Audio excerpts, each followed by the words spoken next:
ఒక్కసారి కొమ్మూరి గోల్డ్ కి కాల్ చేయండి. తాకట్లో ఉన్న మీ బంగారాన్ని విడిపించి మార్కెట్ ప్రైస్ కి వాళ్ళు కొనుక్కుని మిగతా డబ్బులు మీకు ఇచ్చేస్తారు. హలో అండి, అందరికీ నమస్కారం.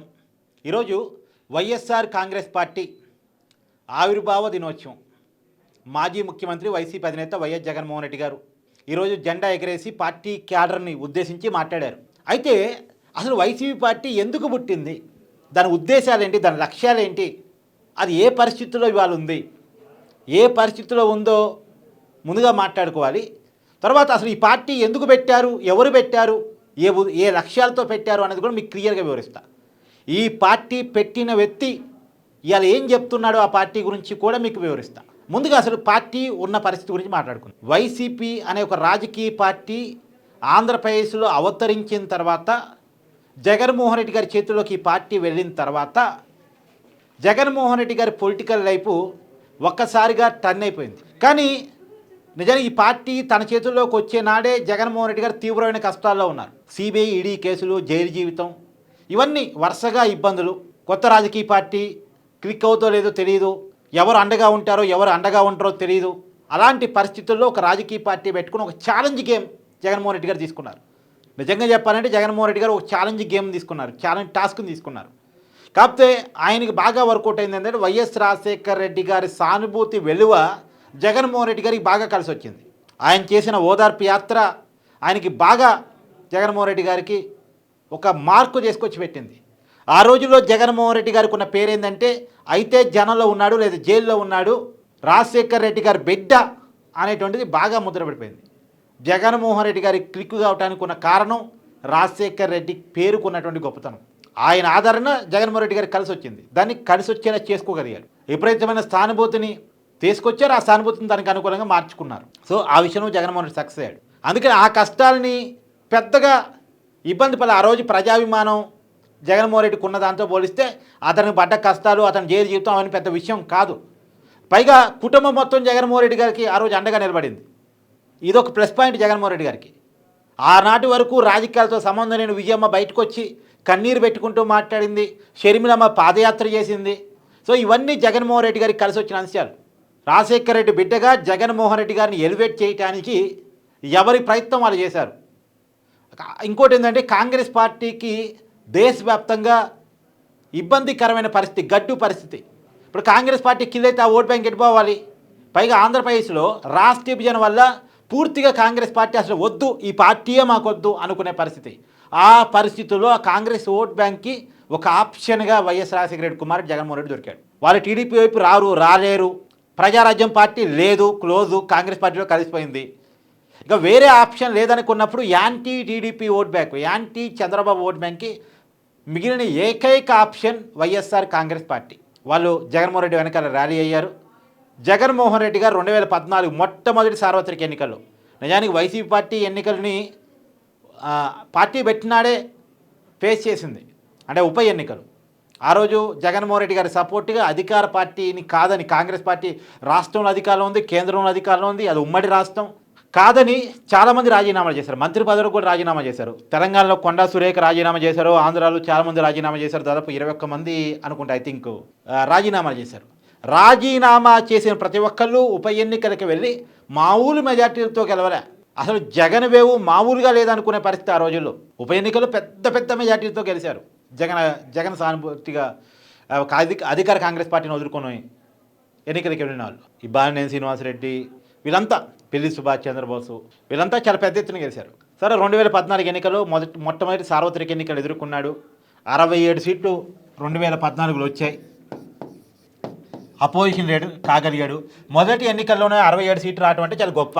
చిరంజీవి అంత పెద్ద సినిమా హీరో రాజకీయ పార్టీ పెడితే ఎన్ని సీట్లు వచ్చే 18గా. కానీ జగన్మోహన్ రెడ్డి మొదటి ఎన్నికల్లో దాదాపు 67 సీట్లు సంపాదించాడు. తర్వాత 2019 ఎన్నికల్లో 151 సీట్లు గెలవగలిగాడు. అంటే జగన్మోహన్ రెడ్డికి ఇంకా కొంచెం సానుభూతి వచ్చింది. అయ్యా ఓడిపోయాడే పాపం, ఒక్క ఛాన్స్ అంటున్నాడే, పాదయాత్ర చేస్తున్నాడే, మనకాడే తిరుగుతున్నాడే, మన చుట్టూనే తిరుగుతున్నాడే, అందులో నవరత్నాలు అంటున్నాడు, చూద్దాం జగన్మోహన్ రెడ్డిని కూడా చూద్దాం, రాజశేఖర రెడ్డి పెట్టే కదా, సంక్షేమ పథకాలు అంటున్నాడు కదా, చూద్దాం అని చెప్పేసి 2019లో 151 సీట్లు ఇచ్చి ముఖ్యమంత్రి చేశారు. జగన్మోహన్ రెడ్డి గారి కెరీర్ ఒక స్థాయికి పోయింది. స్థాయికి పోయిన తర్వాత నిలబెట్టుకోవాలి కదా, కెరియర్ నిలబెట్టుకోవాలి కదా. అధికారం ఇచ్చింది చంద్రబాబు మీద కక్ష సాధించడం కోసం, టీడీపీ మీద కక్ష సాధించడం కోసం, చంద్రబాబు పేరు వినపడకుండా, చంద్రబాబు బ్రాండ్ కనపడకుండా చేయడం కోసం అనుకున్నాడు జగన్మోహన్ రెడ్డి. ప్రజలకేదో చేయడం కోసం అధికారం ఇచ్చారని అనుకోలే. ప్రజలకేదో చేయటం వల్ల రాజశేఖర రెడ్డికి పేరు వచ్చింది, ఆ పేరు తనకు ఉపయోగపడింది అని జగన్మోహన్ రెడ్డి అనుకోలే. చంద్రబాబు నాయుడు పేరు వినపడకుండా చేయటమే తన రాజకీయ లక్ష్యం అనుకున్నాడు జగన్మోహన్ రెడ్డి.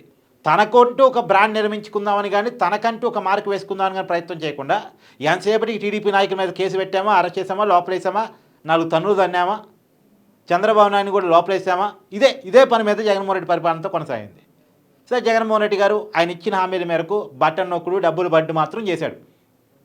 అంటే మంచిని ఒప్పుకోవాలి, చెడుని ఒప్పుకోవాలి కదా. సంక్షేమ పథకాలు అమలు చేశాడు, కొన్ని మిస్ అవ్వచ్చాం కానీ మేజర్గా చేశాడు. సరే, సంపూర్ణ మద్యపాన నిషేధం చేయలేదని ఇవి ఉన్నాయి, కానీ ఎంత అవినీతి చేసినా పథకాలని మాత్రం కొన్నింటిని బాగానే అమలు చేసే ప్రయత్నం చేశాడు. కానీ అభివృద్ధి అస్సలు లేదు, జీరో అంటే జీరో. రాజకీయ కక్ష సాధింపుల ఫలితంగా రాష్ట్రానికి కంపెనీ రాకపోగా ఉన్న కంపెనీలు బయటకు తరిమేయబడ్డాయి అనే పేరు జగన్మోహన్ రెడ్డి గారికి వచ్చింది. పైగా అసలు వ్యక్తిగత ఆస్తులను కూడా జగన్మోహన్ రెడ్డి లాక్కుంటున్నాడు. ఏదో ప్రభుత్వ ఆస్తులు లాక్కోవడం, ప్రభుత్వ అవినీతిని ప్రభుత్వంలో అవినీతి చేయడం పక్కన పెడితే వ్యక్తిగత ఆస్తులు కూడా లాక్కుంటున్నాడు. చివరికి వ్యక్తిగత రైతుల పాస్బుక్ల మీద కూడా జగన్మోహన్ రెడ్డి ఫోటో వేసుకున్నాడు. పొలాల రాళ్ల మీద, సరిహద్దుల మీద కూడా జగన్మోహన్ రెడ్డి బొమ్మ వేసుకున్నాడు. ఇతనితో మనకి ప్రమాదం ఉందని ప్రజలు భావించి 2024 ఎన్నికల్లో 11 సీట్లకే పరిమితం చేశారు. డ్రాస్టిక్ చేంజ్ జగన్మోహన్ రెడ్డి గారి జీవితంలో. 2014 ముందు జైలు జీవితం, కేసులు, ఈ ఇబ్బందుల కంటే ఈరోజు ఫేస్ చేస్తున్న ఇబ్బంది చాలా పెద్ద ఇబ్బంది. సీఎంగా పనికిరావు, ప్రతిపక్ష నాయకుడు కూడా పనికిరావు, అసలు నువ్వు రాజశేఖర రెడ్డి కుమారుడిగా సరైన వ్యక్తి కాదు అని చెప్పేసి, నువ్వు రాజశేఖర రెడ్డి రాజకీయ వారసుడు కాదని చెప్పేసి కడప జిల్లా వాళ్ళు కూడా నెగిటివ్ రిజల్ట్ ఇచ్చి 11 సీట్లకే పరిమితం చేశారు ప్రజలు. ఈరోజు జగన్మోహన్ రెడ్డి గారు ఎదుర్కొంటున్న ఇబ్బంది మామూలు ఇబ్బంది కాదు. ఇప్పుడు జగన్మోహన్ రెడ్డి తను మారానని ప్రజలకు చూపించుకొని మళ్ళా ఓట్లు అడుక్కుంటే తప్ప మళ్ళీ అధికారం రాదు. ఒకప్పుడు జగన్మోహన్ రెడ్డి గారిని కనీసం ఒక్కసారైనా చూద్దామనుకో నువ్వు ఓటు వేయటం వేరు, జగన్మోహన్ రెడ్డి గారిని ఒకసారి చూసిన తర్వాత ఇతను పనికిరాడని ఓటు వేయటం వేరు. ఇప్పటికీ జగన్మోహన్ రెడ్డి అనుకునేది ఏంటంటే చంద్రబాబు నాయుడు మీద వ్యతిరేకత క్రియేట్ చేస్తే నేను అధికారంలోకి వస్తాను అనుకుంటున్నాడు, కానీ తన మీద పాజిటివ్ క్రియేట్ చేసుకుని అధికారంలోకి వద్దాం అనుకోవట్లే. ఇక్కడ 67 సీట్లు వచ్చినా, ఇక్కడ 151 సీట్లు వచ్చినా అక్కడ జగన్మోహన్ రెడ్డికి ఎందుకు వచ్చాయి? తన పట్ల ఉన్న అనుకూలత. ఇప్పుడు 11 సీట్లు ఎందుకు వచ్చాయి? తన మీద ఉన్న వ్యతిరేకత. ఆ వ్యతిరేకతను పోగొట్టుకుందాం జగన్మోహన్ రెడ్డి ప్రయత్నం చేయట్లే. సో జగన్మోహన్ రెడ్డి గారు రాజకీయ ఇబ్బందులు ఇవి. సరే, అసలు ఈ పార్టీ ఎందుకు పెట్టారు, ఎవరు పెట్టారు అంటే, పార్టీ పెట్టింది జగన్మోహన్ రెడ్డి కాదు, శివకుమార్ అనే వ్యక్తి. ఆ శివకుమార్ ఇలా పార్టీ గురించి ఏం చెప్తున్నాడు ఒకసారి వినండి. ఖాళీ ఒక వీడియో రిలీజ్ చేసి, ఒక ప్రకటన రిలీజ్ చేస్తే నన్ను పార్టీ నుంచి ఎక్స్పెల్ చేసాడు. అసలు నన్నే వద్దు అనుకున్నప్పుడు నా పార్టీ ఎందుకు అని అడుగుతున్నాను ఆయనకి. జగన్మోహన్ రెడ్డి గారికి నన్ను వద్దు అనుకున్నప్పుడు నా పార్టీ ఎందుకు, నీకు సొంత పార్టీ పెట్టుకో, నడుపుకో, ఆంధ్రప్రదేశ్లో హ్యాపీగా. నేను ఎవరు అబ్జెక్ట్ చేయరు. ఆ పార్టీని ఇచ్చేసి తెలంగాణ బతికించుకుంటా. స్పందించరు కూడా. ఎందుకని? కఠినాత్ములు వాళ్ళు, కఠినమైన మనసు ఉన్నటువంటి మనుషులు. 9.5 సంవత్సరాలు పార్టీ కోసం కష్టపడిన వాళ్ళకి అక్కడ స్థానం లేదు. ఆర్థిక పరంగా ఉన్నవారికి అక్కడ స్థానం ఉంది. అదే నేను శివారెడ్డి అయితే నాకు మంచి ప్రాధాన్యత ఉంటుంది. ఓకే, లేకపోతే శివారెడ్డి అయితే నాకు అక్కడ నన్ను ఎక్స్ప్రెషన్ ఉండదు. నాకు ఇక్కడ అంటే మీరు చెప్తున్నట్టు వైఎస్ఆర్సీపీలో ఆ సామాజిక వర్గానికి పెద్దపీట వేస్తారంటారా? అది నేను చెప్పేది ఓపెన్ గా తెలుసు మీకు, అక్కడ అందరి అదే జరుగుతుంది కదా. ఆ పార్టీని మీరు హస్తగతం చేసుకోవచ్చు కదా. ఆవిడ బాండింగ్స్ ఏమైనా జరిగాయి మీ మధ్య? రెజల్యూషన్స్ ఉంటాయి, ఆ రెజల్యూషన్స్ ప్రకారం జరిగింది. ఆ రెజల్యూషన్స్ ప్రకారం మళ్ళీ టేక్ ఓవర్ చేసుకోవాలన్నప్పుడు అన్నాడీఎంకే పార్టీ లెక్క అవుతుంది ఈరోజు. ఓకే, తమిళనాడులో జయలలిత పార్టీ మాదిరి అవుతుంది ఆ పార్టీ. ఆ పరిస్థితి చేయాల ఆలోచన నేను లేను. ఓకే, నాకు రా. అది శివకుమార్, ఈయన పార్టీ పెట్టాడు. ఇతను వాళ్ళ పార్టీ గురించి, జగన్మోహన్ రెడ్డి గురించి చెప్తున్నటువంటి విషయం.